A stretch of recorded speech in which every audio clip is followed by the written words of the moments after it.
Simple past tense ની ચર્ચા કરી હતી. આજે લેક્ચર ની અંદર આપણે સિમ્પલ ફ્યુચર ટેન્સ એટલે કે સાદા ભવિષ્યકાળની ચર્ચા કરીશું અથવા સાદો ભવિષ્યકાળ.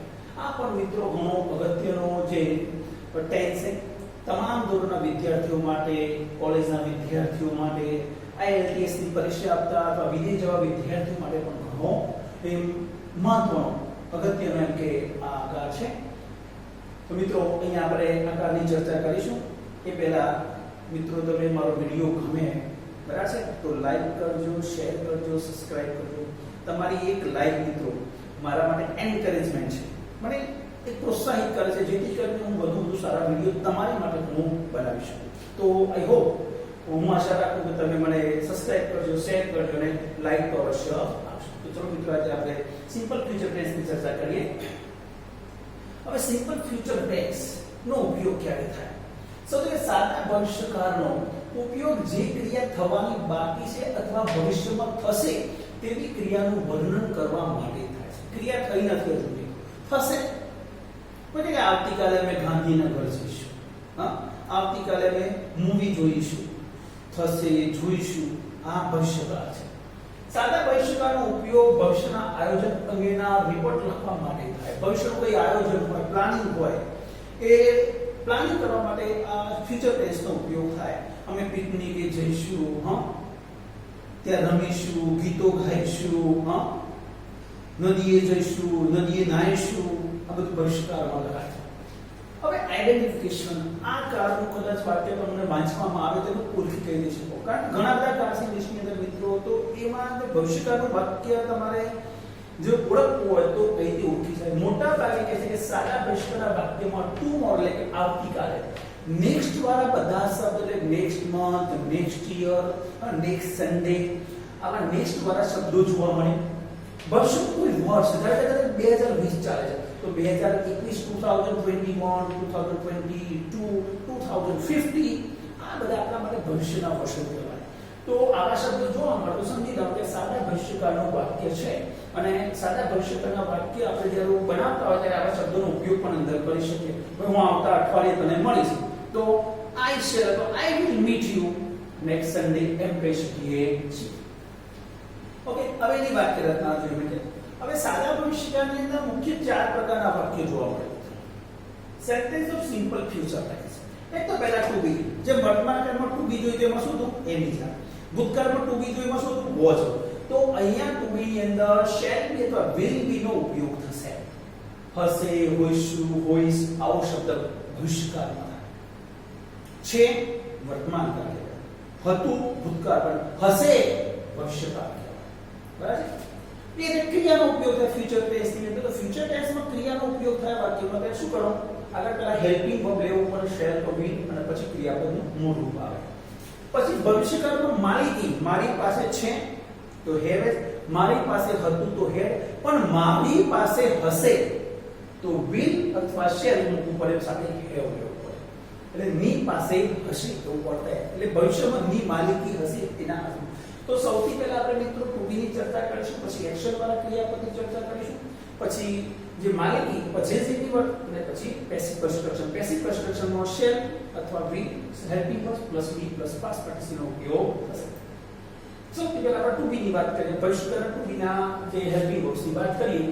ટુ બી એનો મતલબ બીજો એટલે હેલ્પિંગ વર્બ એટલે સહાયક ક્રિયાપદ. હવે આનો ઉપયોગ ક્યારે થાય? શેલ બી અથવા વિલ બી જે હેલ્પિંગ વર્બ એટલે કે સહાયક ક્રિયાપદ પણ કહે છે, જેનો અર્થ હશે, હસવું, હોઈશું થાય છે. ગુજરાતીમાં પેલો ભાઈ આપણે ગુજરાતી માધ્યમના વિદ્યાર્થી પેલો ગુજરાતીમાં વિચાર આવે એટલે પેલા વાક્યને સમજવું પડે. વાક્યમાં કેવો શબ્દ આપે છે, હતું, હશે શું છે એ પેલા કારણે આપણે સમજવું પડે, પછી વાક્ય બનાવી શકીએ. એ જોયા પછી આપણે જો વાક્યમાં ક્રિયા છે કે નહીં, ક્રિયા છે કે માલિકી છે કે પેસિવ છે એ બધું વિચારવું પડે. કે જોઈએ જ્યારે વાક્યમાં ક્રિયાપદ આપેલું ના હોય, વાક્ય ભવિષ્યકાળનું હોય ત્યારે શેલ બી, વિલ બી સહાયક ક્રિયાપદનો ઉપયોગ થાય. ભવિષ્યકાળનું વાક્ય હોય, વાક્યમાં ક્રિયા ના આપી હોય, ક્રિયા એટલે ખાવું, રમવું, પીવું, ગાવું, કૂદવું, પ્લે, સિંગ, વોચ, રાઇટ, હા, ટીચ, આ ક્રિયાઓ કે પણ એવી ક્રિયા ના આપીએ વાક્ય અને ભવિષ્યકાળનું વાક્ય હોય તો આપણે શેલ બી અથવા વિલ બી નો ઉપયોગ થાય. જોઈએ કે આવતા વર્ષે હું 7મા ધોરણમાં હોઈશ. આમ ક્રિયા છે તો ભણતો હોઈશ કે લખતો હોઈશ એવી કોઈ ક્રિયા છે નહીં, ખાલી ભોઈશ કીધું છે, બરાબર છે? તો હવે આની અંદર will be કે shall be નો ઉપયોગ થશે, એટલે હું કે છે I will be in standard 7 next year.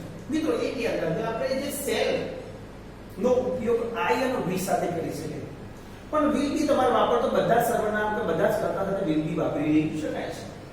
અમે બગીચામાં હશું, અમે મીન્સ we ખાલી હશું કીધું, જો ક્રિયા નથી એટલે shall be, અને બગીચામાં ની અંદર મિત્રો યાદ રાખો shall નો ઉપયોગ માત્ર we અને I સાથે કરી શકાય.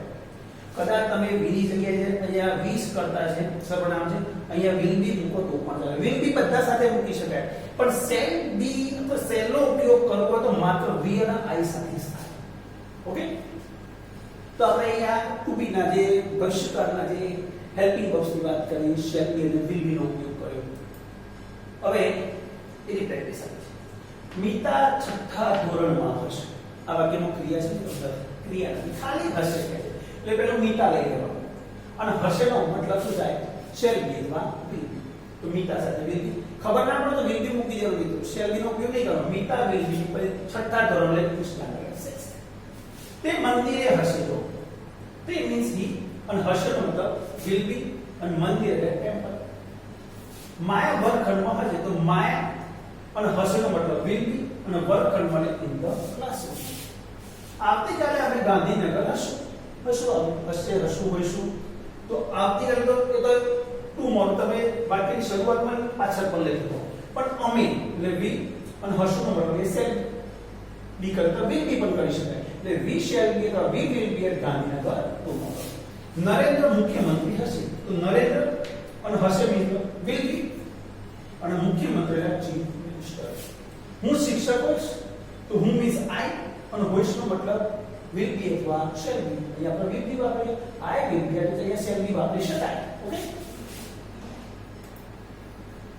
હવે એક્શન, ભવિષ્યકાળની એક્શન ક્રિયા, action verb, use of verb. ભવિષ્યકાળમાં ક્રિયાપદને સ શે પ્રત્યય લાગે, જેમ કે જોશે, જોઈશ, રમશે, રમીશ વગેરે. રમવું મૂળ ક્રિયાપદ છે, રમ્યો હતો તો રમ્યું ભૂતકાળ, પણ રમશે, બોલશે, ખાશે, જોશે ફ્યુચર ટેન્સ થાય. તો પેલા ગુજરાતીમાં જોવાનું વાક્ય છે, ગુજરાતીમાં પાછળ કયો પ્રત્યય લાગ્યો છે પ્રત્યય લાગે તો વર્તમાન કાળ હતું, જોયું હતું, જોયું, યુ એવું પ્રત્યય લાગે, ભૂતકાળ પાછળ છે પ્રત્યય લાગે, સ પ્રત્યય લાગે તો સમજીને ભવિષ્યકાળ છે. જ્યારે વાક્યમાં ઘાસે, રમશે, બોલશે જેવી ક્રિયાઓ આપેલો હોય ત્યારે કરતા પછી shall અથવા will નો ઉપયોગ થાય. shall અને will, shall will વત્તા ક્રિયાપદનું મૂળ મૂકવામાં આવે છે. જે આપણે વર્તમાન કાળનું મૂળ રૂપ લેતા હતા એ બી આપણે આની સાથે સહાયક ક્રિયાપદ લેવું પડશે, અને ખબર રાખો તો બધા સાથે will લઈ શકાય. will અને ક્રિયાપદનું મૂળ રૂપ. જો હું આવતીકાલે ક્રિકેટ રમીશ, હવે આમાં ક્રિયા છે ને રમીશ, આ ક્રિયા છે. હું મીન્સ I કયા, और રમીશ એટલે ફ્યુચર, રમવું એટલે પ્લે, પણ રમીશ તો એ પ્લે ની આગળ ખાલી will મૂકી દેવાનું. રમવું એટલે પ્લે, રમ્યો હતો એટલે પ્લે, પણ રમીશ એટલે will play, એટલે I will play cricket tomorrow. Mohan ગીત ગાશે, મોહન હવે ગાશે, ગાવું એટલે સિંગ, પણ ગાશે એટલે ભવિષ્યકાળ આગળ will મૂકી દેવાનું, સિંગ ની આગળ will sing a song. Mohan will sing a song. સાદા ભવિષ્યકાળ ધ્યાનમાં રાખવાની બાબતો આપી છે. શું કહે છે? સાદા ભવિષ્યકાળમાં ક્રિયાપદના મૂળરૂપનો ઉપયોગ થાય, એટલે કે પ્લે, સિંગ, વોચ, રાઇટ એવા મૂળરૂપ આપે. સાદા ભવિષ્યકાળમાં ક્રિયાપદનો પહેલા shall કે will સહાયક ક્રિયાપદનો ઉપયોગ થાય છે. ક્રિયા તો લેવાની પણ સાથે આપણે હેલ્પિંગ વર્બ્સ પણ લેવાનું છે. એકલું પ્લે, એકલું સિંગ નથી લેવાનું ભવિષ્યકાળમાં. will play, will sing, will write, will watch એવું જોવાનું મિત્રો. shall will સહાયક ક્રિયાપદ વિના સાદા ભવિષ્યકાળનું વાક્ય બને નહીં. જો shall કે will જોઈએ એટલે will play, will sing, will write, will speak એવું. ઓકે, એટલે સાદા ભવિષ્યકાળમાં સહાયક ક્રિયાપદ અવશ્ય આવશે વાક્યમાં. shall સહાયક ક્રિયાપદનો ઉપયોગ માત્ર I અને we સાથે જ થાય છે. shall વાપરવું હોય તો મારે તો I અને we સાથે shall નો ઉપયોગ કરી શકીએ. will સર્વનામનો ઉપયોગ દરેક સર્વનામ થાય, એટલે I, we, you, he, she બધા સાથે આપણે will સર્વનામનો ઉપયોગ કરીએ. સોરી, will સહાયક ક્રિયાપદો will સહાયક ક્રિયાપદ કહેવાય સહાયક ક્રિયાપદ will સહાયક ક્રિયાપદનો આપણે દરેક જગ્યાએ ઉપયોગ કરી શકીએ છીએ ખબર ના પડે છે એટલે તો બધી જગ્યાએ આપણે will વાપરી શકીએ છીએ બીજું કે example he will sing bhajans tomorrow મૂળ રૂપ sing છે પણ આગળ શું લગાવ્યું છે will એટલે આવતીકાલે ગાશે એવો અર્થ Radha will go to school next એટલે જો next એટલે આવતા સોમવારે જશે એટલે ભવિષ્યકાળ એટલે જવું કો પણ આગળ will લેવું પડે my father will read a newspaper in morning મારા પિતા સવારે સમાચાર પત્ર વાંચશે વાંચવું એટલે read પણ આગળ will લગાવ્યું એટલે will read વાંચશે હવે એની જે વિધાન વાક્ય રચના નકાર વાક્ય રચના પ્રશ્ન વાક્ય વિધાન વાક્ય કરતા શેર કેવી આપણે will બદલી શકીએ ક્રિયાપદનું મૂળ રૂપ રાઇટ પ્લે સિંગ કર્મ અને નિયમ એટલે કે he will write a letter એટલે આવતીકાલે તે પત્ર લખશે અને નકાર બનાવવું છે હવે તો શેર કે will ની પછી ખાલી નોટ જ કઈ જ નથી કરતો કરતા શેર કે will પ્લસ નોટ પ્લસ ક્રિયાપદનું કર્મ અને અન્ય શબ્દ આ વાક્ય નકાર ખાલી એ નોટ મૂકી દેજો he will અહીંયા નોટ મૂકી દો રાઈટ નો રાઈટ રીડ હવે ઇન્વર્સ પ્રશ્ન બનાવો તો કઈ જ નથી કરવાનું આ will ને આગળ લઈ દો બસ ઇન્વર્સ ક્વેશ્ચન દે will he write a letter tomorrow will he write a letter tomorrow ખાલી તમારે he ને સ્મોલ કરવાનું છે પાછા ક્વેશ્ચન માં એટલે ભવિષ્યકાળની પ્રશ્ન વાક્ય રચના એટલે ઇન્વર્શન ક્વેશ્ચન એટલે કે જેનો આન્સર આપણને યસ કે નો માં જ મળે જેનાથી મળે યસ કે નો એ કહેવાય ઇન્વર્શન ક્વેશ્ચન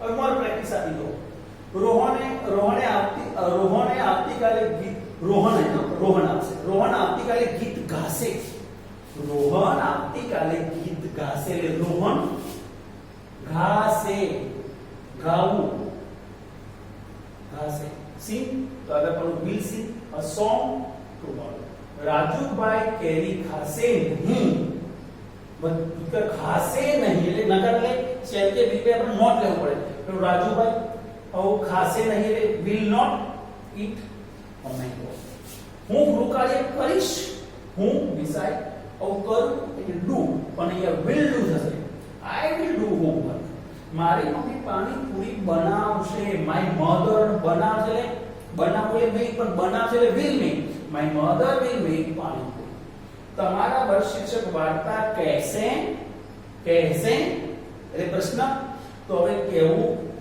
એ મૂળ રૂપ છે કહેશે ભવિષ્યકાળ છે આપણે will લેવું તો બાકી શું will થી થાય will your class teacher tell a story તમારા વર્ષ શિક્ષક વાર્તા કહેશે હવે એ દીનો ભવિષ્યકાળની અંદર માલિકી હશે have નો ઉપયોગ possessive shall be will shall have plus will have નો અર્થ થાય છે ની પાસે અથવા ની માલિકી હશે have નો મતલબ I have આપે એટલે મારી પાસે અત્યારે હાલ છે હવે મારી પાસે તો I have પણ મારી પાસે હશે તો I will have અથવા I shall have એવો અર્થ થાય જ્યારે વાક્ય ભવિષ્યકાળનું હોય ને વાક્યમાં ની પાસે હશે તો ની માલિકી છે તેના અર્થમાં shall have અથવા will have નો ઉપયોગ થાય મિત્રો shall have ની ખબર ના પડે બધે તમે will have મૂકો તો પણ ચાલે દરેક કર્તા સાથે will have મૂકી શકાય માલિકી માટે અગાઉ પણ મેં કહીશું આપણે shall ની જગ્યાએ will નો ઉપયોગ કરી શકીએ પણ shall નો ઉપયોગ કરો તો માત્ર ને માત્ર I અને we સાથે થાય મારી પાસે ચોપડી હશે મારી પાસે I પણ ચોપડી હશે એટલે shall have શું વાપર્યું shall have will have પણ વાપરી શકાય અમુક રાજ પાસે મોબાઈલ હશે તો પેલું રાજ અને હશે પાસે ને હશે will have મોબાઈલ જોઈએ કે ચાલે ગૌતમ પાસે ગાડી હશે પેલું ગૌતમ પાસે હશે will have ગાડી કાર આપણી પાસે ઉડતી ગાડી હશે તો જો આપણે we અને પાસે હશે shall have તો will have અને ઉડતી ગાડી એટલે flying car મારી પાસે નવી ચોપડીઓ હશે और मारी पासे I और पासे हसे will have shall have અને ચોપડીઓ લે અને નવી ચોપડી ન્યુ બુક્સ અમારી પાસે લખોટીઓ હશે અમારી નિસ્વી અને પાસે હશે shall have અથવા will have અને લખોટીઓ લે માર્કર્સ મૈત્રી પાસે ઘડિયાળ હશે પેલું મૈત્રી और પાસે હશે will have રિસ્ટુ હશે જોકે જો ની પાસે છે અથવા ની માલિકી છે તેના અર્થમાં હેવેજ નો ઉપયોગ થાય. ની પાસે હતું અથવા ની માલિકી હતી તેના અર્થમાં હેડ નો ઉપયોગ, અને ની પાસે હશે તેના અર્થમાં શેર અથવા વિલ હેવ નો ઉપયોગ થાય. જો અહીંયા ની પાસે છે અથવા ની માલિકી છે વર્તમાન કાળમાં have. I have a pen, I have a wristwatch. મારી પાસે પેન હતી હોય આઈ હેડ અ પેન હતી, અને એ ભવિષ્યકાળમાં હશે તો shall have will have. I will have a new car. મારી પાસે નવી ગાડી છે અથવા I will have a new car next year. આવતા વર્ષે મારી પાસે નવી ગાડી છે. I will be in standard 12th next year. આવતા વર્ષે હું 12મા ધોરણમાં હોઈશ. એ રીતે I will have computer in standard 12. મારી 12મા ધોરણમાં મારી પાસે કોમ્પ્યુટર હશે. અને આવતા વર્ષે 12મા ધોરણમાં હોય છે એમાં પહેલી વાક્ય રચના આપણે will be વાક્ય. I will be. હવે સિમ્પલ ફ્યુચર ટેન્સ પેસિવ રચના જોઈએ મિત્રો. દરેક કાળમાં આપણે પેસિવ રચના જોઈએ. હવે પેસિવ રચના કોઈ બી કાળની બનાવવામાં ભૂતપૂર્વ વગર બને નહીં. ખાલી આટલા સહાયક ક્રિયા પર બને. વર્તમાન કાળમાં એવી જાતનું ભૂતપૂર્વ હતું, ભૂતકાળમાં બોધવરનું ભૂતપૂર્વ હતું, તો અહીંયા શેલ વિલ પ્લસ બી આવશે. શેલ બી અને ભૂતપૂર્વ અથવા વિલ બી અને ભૂતપૂર્વનો ઉપયોગ થશે. બરાબર. જ્યારે વાક્યમાં બોલાયો છે, લખાયો છે, વંચાયો છે જેવા ક્રિયાપદો આવે, બોલશે તો ભવિષ્યકાળની એક્ટિવ પણ બોલાશે, બોલાયું હશે, બરાબર, ત્યારે ભવિષ્યકાળની પેસિવ રચના કહેવામાં આવે છે. ઉપરાંત વાક્યમાં થી વડે દ્વારા જેવા શબ્દો પણ જોવા મળે. જો પત્ર મોહન વડે લખાયો હશે. મોહન વડે લખાયો છે, લખ્યો નથી હજી. લખ્યો ને લખાશે, લખાયો હશે. લખ્યો હતો એવું પણ નથી કહ્યું, પણ હશે એ ભવિષ્યકાળ. તો પેલા પત્ર, લેટર, પછી પેસિવ રચના એટલે પણ વિલ બી લેવું પડે. તો પેલા વિલ બી અને જે લખવું એનું પાછળ રિટન. તો letter will be written by. કાવ્યાથી ગીત ગવાયું હશે તો ગીત પેલા લેવું પડે સોંગ, અને ગવાયું વિલ બી સમ બાય કાવ્ય. મોર પ્રેક્ટિસ દો મિત્રો. દેવાંગથી સમાચાર પત્ર વંચાયું હશે તો સમાચાર પત્ર પેલું લેવું પડે. પેસિવ રચના છે. A newspaper will be read by Devang. Passive રચના. દેવાંગ સમાચાર પત્ર વાંચશે. જો અહીંયા વંચાયું હશે ને વાંચશે એક્ટિવ છે તો એક્ટિવ છે તો દેવાંગથી શરૂઆત થશે, કર્તાથી શરૂઆત થાય એક્ટિવમાં. અને કર્મની અંદર જ્યારે પેસિવ રચના એટલે કર્મથી શરૂઆત થાય. તો Devang will read a newspaper. Devang વાંચશે એટલે will read a newspaper. પેસિવમાં કઈ કરવાનું નથી, તો શું કરવાનું? ન્યૂઝપેપર આગળ આવી જાય પણ દેવાંગ પાસે બાય દેવાંગ, અહીંયા બી આવી જાય, will be અને પાસ કરી દો. એટલે આવું newspaper will be read by Devang. અંગ્રેજી શિક્ષક દ્વારા ભણાવાયું હશે. પેસિવ. તો ઇંગ્લિશ પહેલા લેવું. ઇંગ્લિશ ભણાવે will be taught by teacher. શિક્ષક અંગ્રેજી ભણાવશે, એક્ટિવ છે. શિક્ષક એટલે ટીચર, ભણાવે એટલે will teach English. ઓકે. તો અહીંયા મિત્રો આપણો જે સિમ્પલ ફ્યુચર ટેન્સ પૂરો થાય મિત્રો. આપણે 4 પ્રકારની વાક્ય રચના જોઈ.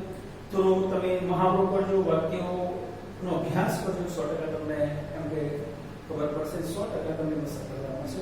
તો નેક્સ્ટ ગ્રામર પોઈન્ટ સાથે આપણે આવતા લેક્ચરમાં ત્યાં સુધી મિત્રો મારા